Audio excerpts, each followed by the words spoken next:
Apakah mereka siap menjadi leaders? Siap atau tidak siap, mereka sudah ada di sana. Loyalitas kami itu kan loyalitas mati. Tapi kalau sekarang itu adalah loyalitas berdasarkan value yang dia terima. Secret saya adalah I know my role, Pak. Karena buat mereka career adalah passion. Loyalitas adalah value. Let's talk, let's discuss, let's collaborate.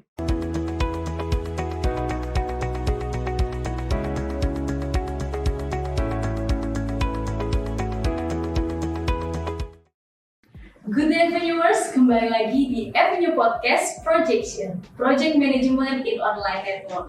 Apa kabar Avenuers? Semoga semuanya selalu sehat dan tetap semangat ya. Dan hari ini Melanie ditemani oleh salah satu narasumber hebat. Beliau merupakan seorang lecturer, konsultan dan juga coach, yaitu adalah Bapak Dr. Insinyur Hari Sutanto, MBA. Selamat pagi Bapak Hari. Selamat pagi Mbak Melanie, selamat pagi Avenuers. Baik, boleh disapa dulu Bapak Hari untuk teman-teman Avenuers di rumah. Selamat pagi, apa kabar semua?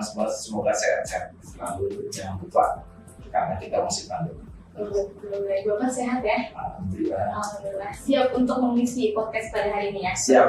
Baik, oke Bapak.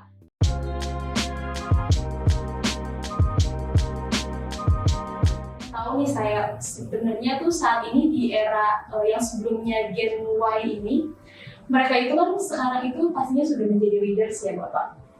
Dan tantangan terbesar apa sih yang dihadapi oleh human capital dalam mengembangkan para generasi leaders yang ada di generasi Y pada saat ini? Terima kasih Mbak Melanie. Jadi kalau kita melihat Gen Z, selalu kita berasumsi dari Gen Y atau mungkin baby boomer seperti saya. Sehingga kita bercuriga mengatakan bahwa mereka tidak sopan, tidak santun, tidak etik, tidak normatif, dan sebagainya.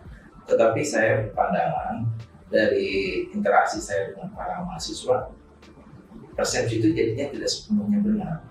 Karena kalau kita berbicara generation gap, mungkin juga waktu saya masih kecil, seumur mereka, dianggap bahwa saya juga tidak sopan.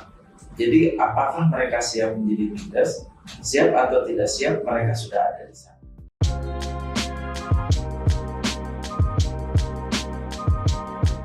Ini Pak Hari, seperti yang kita tahu bahwa adanya generasi Y dan juga sekarang generasi Z ini pastinya ada gap tersendiri ya Bapak.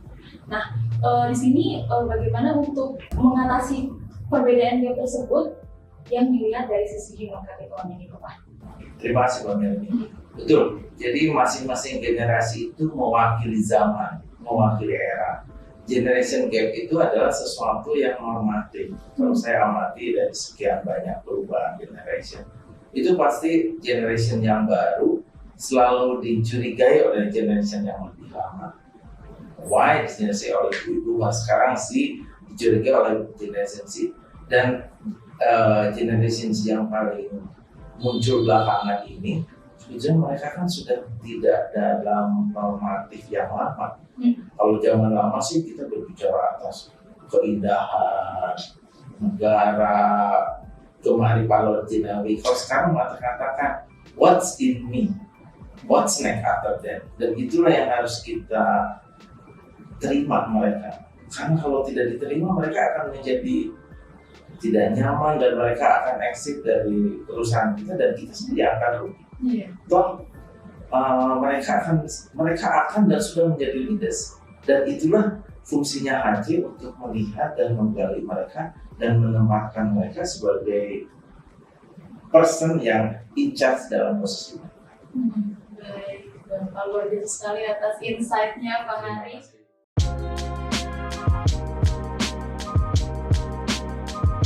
Nah, di sini seperti yang tadi Bapak sampaikan bahwa generasi Z ini sering banyak yang out ya Bapak.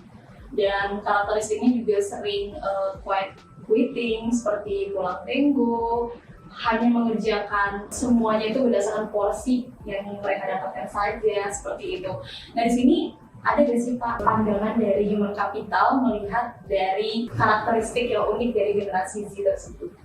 Terima kasih. Betul, generasi Z itu tidak peduli dengan hierarki. Generasi Z itu tidak peduli dengan birokrasi. Generasi Z peduli dengan dirinya sendiri dan apakah mereka menerima atau tidak. Kalau mereka tidak suka, mereka keluar. Betul bahwa quitting itu adalah semacam perlawanan dia, silent. Tetapi mereka sebenarnya tidak sependapat dan dalam kediaman itu mereka mencari posisi lain. Ya kebetulan alhamdulillah kami punya putri yang sudah beberapa kali pindah dan nyaman dan tenang, tapi mereka tidak ingin selamanya dari sana. Jadi apa yang harus kita ambil dari mereka adalah ya kita terima bahwa mungkin mereka loyalitasnya bukan seperti loyalitas kita. Loyalitas kami itu kan loyalitas mati dari awal sampai selesai. Tapi kalau sekarang itu adalah loyalitas berdasarkan value yang dia terima. Kalau value itu tidak ada, they go ahead, silakan aja mereka quit. Dan easy to quit karena ini zaman teknologi, semua informasi itu kan open. Tidak ada lagi yang tertutup. Tidak ada lagi batasan-batasan apapun. Teknologi itu membuka semua mata dan HC harus mampu beradaptasi dengan kondisi. Kita tidak lagi menjudge, kita beradaptasi, kita kolaborasi. Tantangan juga ya bagi HC kalau misalnya menghadapi karyawan-karyawan generasi Z yang sering keluar masuk. Masih menjadi masalah yang besar. Awalnya ya, karena saya pernah punya pengalaman juga, saya berhadapan dengan generasi Z awal. Di awal mereka seperti semangat, tapi pas masuk, setelah masuk, mereka menangkap bahwa value yang saya janjikan itu kok tidak terima.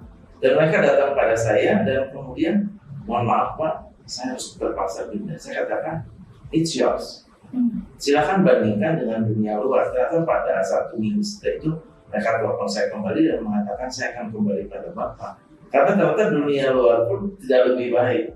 Jadi dengan demikian saya berubah cara menekan kepada mereka, saya berubah menjadi persahabatan, saya berubah bukan jadi sebagai pimpinan pada bawahan, dan itulah similarity. Ada semacam ambience, ada ketertarikan.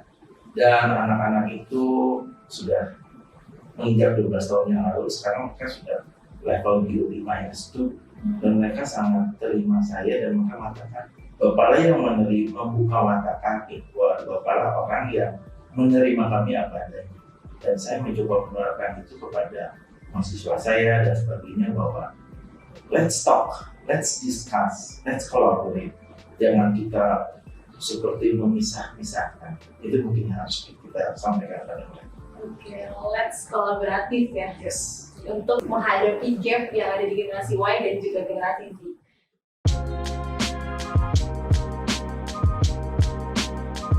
Nah, di sini Pak Hari, seperti yang kita tahu, kita berada di dunia project management juga ya Pak.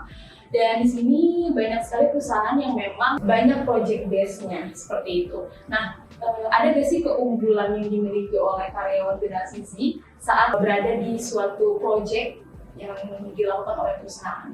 Iya, terima kasih Mbak Melanie. Project itu kan dibatasi oleh term, bukan long life seperti perusahaan. Jadi mereka ada batasan spesifikasi pekerjaan, kuantifikasi pekerjaan seperti apa, limitasi waktu dan sebagainya. Dan mereka punya kemampuan lebih. Saya anggap mereka punya kemampuan lebih. Dan dengan demikian mereka fokus. Jadi kita sebagai project manager atau BOD yang membawa project tersebut, sometimes kita jangan push mereka terlalu tinggi juga di atas atau di luar spesifikasinya. Beda dengan kami ini, kita bisa diberikan tantangan, bisa diberikan beban 2 kali lipat dan kita terima. Mereka tidak bisa terima. Jadi apakah mereka fungsional, apakah mereka memang efektif dalam project?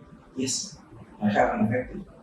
Kemudian setelah itu mereka akan terima kita kembali, mereka akan tanya, what is our job, what is our role, what is our job description.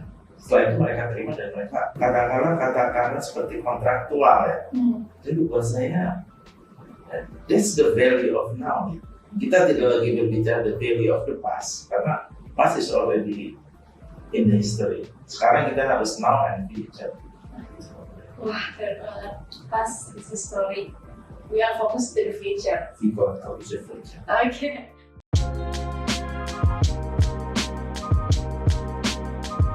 Seperti yang tadi Pak Hari sudah sampaikan bahwa efektif ya kalau misalnya generasi Z itu ada di suatu proyek. Yang lebih diunggulkan dari generasi Z ini kreatifnya kah atau masih ada lebih kreatif generasi Y dibandingkan generasi yang sekarang?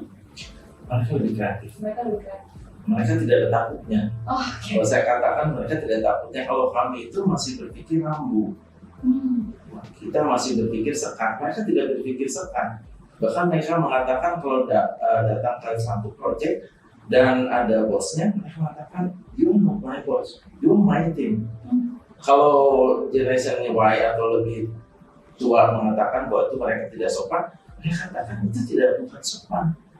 Kita diminta untuk bekerja dan kita diminta untuk bekerja dan give us the tools, the corridor. Kalau mereka tidak diberikan tools dan koridor, itu tadi mereka akan quit. Mereka tidak peduli dengan career dan sebagainya karena buat mereka career adalah passion. Loyalitas adalah value. Kalau mereka tidak punya passion dan tidak punya value, there is no loyalty. Itulah generation sekarang. Ini hasil peninjauan saya selama bertahun-tahun menghadapi mereka. Oke.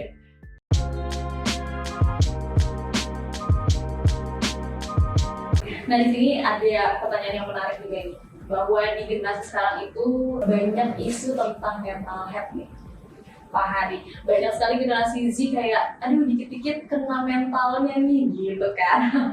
Nah di sini bagaimana Human Capital melihat isu tersebut tentang mental health yang sering dihubung-hubungkan dengan performa mereka? Iya, terima kasih. Benar bahwa dikatakan bahwa mereka seperti sakit.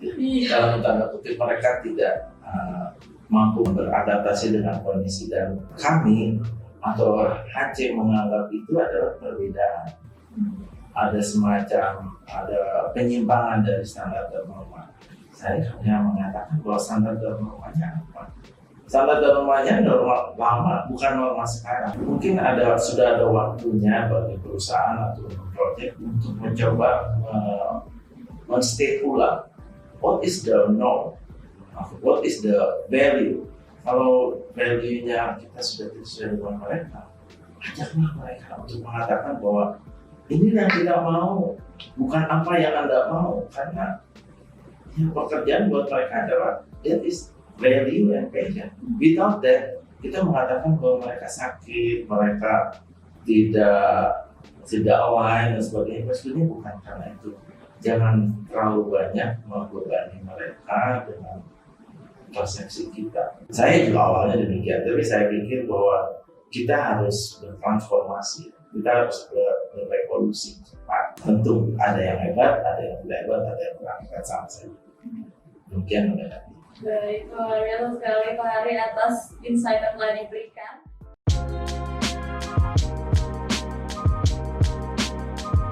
Nah, di sini seperti yang kita tahu bahwa banyak sekali pemimpin yang diambil dari generasi Z, Pak Hari.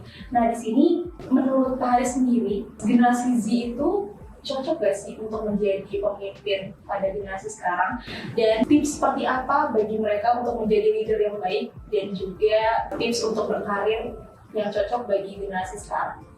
Terima kasih Mbak Melani. The first thing in my mind adalah putri kami. Putri kami adalah sekarang jadi CEO di satu perusahaan dan usianya masih 31, mau menginjak 32, dan satu level di atasnya adalah usianya 63, 2 kali lipat. 2 bulan yang lalu putri kami itu datang ke Australia, terus kemudian dia dianggap salah satu COO yang terbaik di seluruh COO global. Dan seminggu yang lalu juga datang ke Bali untuk pertemuan BUMN, dan dia bisa menyampaikannya dengan baik, dan mereka tidak melihat Anda masih anak kecil gitu. Terus saya katakan, what is your secret? Secret saya adalah ya I know my role Pak, dan saya tempatkan posisi saya yang justru sebagai anak muda itu, jadi mereka akan mengapresiasi lebih. Jadi pertanyaan Mbak Melani, apakah mereka siap? Ada Human Capital Director dari satu BUMN yang kita pernah diskusi, dan mereka mengatakan bahwa sudah tidak ada satu kaca lagi Pak.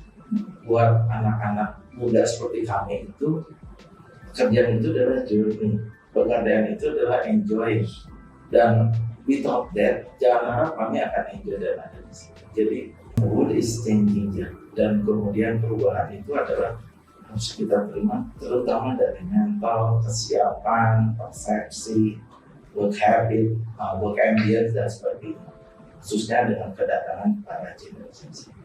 Welcome to the Welcome to the Oke, luar biasa sekali Pak Hari.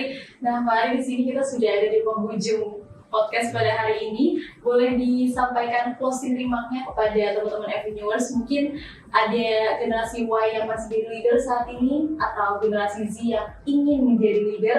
Bagaimana tips dari Bapak Hari? Silakan. Oke, terima kasih bagi Avenuers yang generation Z atau generation Y atau generation sebelumnya. Saya katakan bahwa kita menghadapi perubahan, kita menghadapi dunia yang sedang berubah sangat cepat, apalagi dalam kondisi pemulihan pandemi ini. Kita tidak lagi berbicara remeh-temeh atas perbedaan, karena buat saya pribadi maupun pengalaman saya mengatakan bahwa kita harus berpikirnya adalah broad perspective. Broad perspektifnya adalah kemajuan perusahaan. Jadi mari kita jauh dari perbedaan menjadi kolaboratif. Tanpa itu kita tidak akan kemana-mana. Terima kasih Mbak. Terima kasih Pak Hari atas insight yang telah diberikan. Kami ingin mengucapkan terima kasih juga ya telah datang menjadi narasumber di projection pada hari ini. Nanti kita ngobrol-ngobrol lagi di episode selanjutnya ya Bapak. Siap. Baik. Siap. Nah, teman-teman Avenuers, jangan lupa untuk selalu like, komen, dan juga subscribe. Dan teman-teman Avenuers yang pengen tahu lebih lanjut tentang leadership, di Avenue juga menyediakan customized training tentang leadership, dan bisa klik link di bawah ini yaitu avenue.co.id bagi teman-teman yang ingin tahu tentang project manajemen. Dan teman-teman Avenuers, terima kasih yang sudah menonton ya. Nanti kita kembali lagi di episode selanjutnya. Sampai jumpa.